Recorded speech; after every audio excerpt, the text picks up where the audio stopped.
presented by Vikas Films.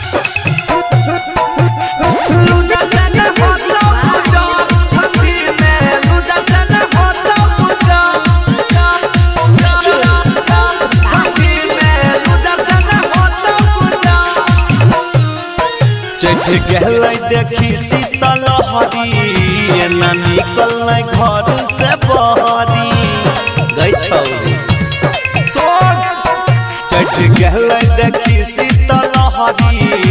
ना निकल घर से बहरी तोरा चढ़ लोगे जोश पूरा गिरल है ओस अभी ओ तू जो नहीं सुधर लूजर से नहीं होता गुजर ठंडी में लूजर से नहीं होता गुजर पहले छोड़ी स्वेटर उजर ठंडी में लूजर से नहीं होता गुजर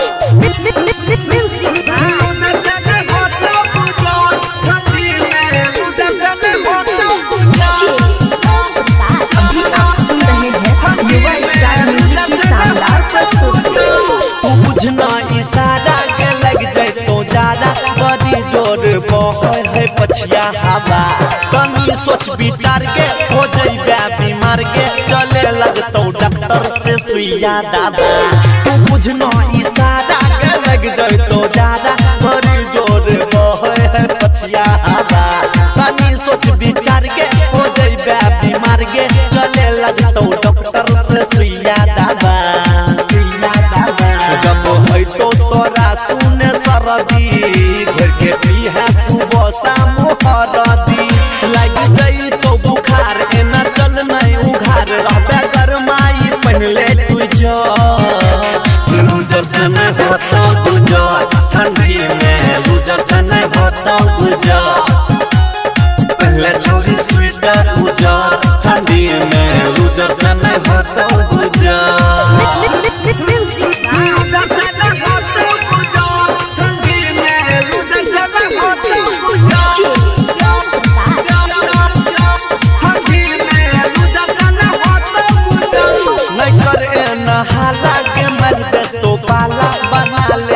ठंडी में काम इसी हरो बदन पूरा छोकन कन बताबे तो हर गोरी की छियो नाम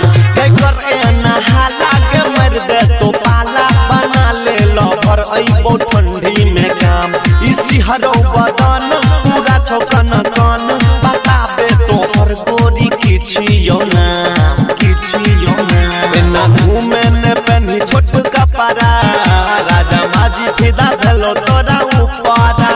कहो मोदल बेला आज रहे अकेला ई गाँव ही बुझे न सह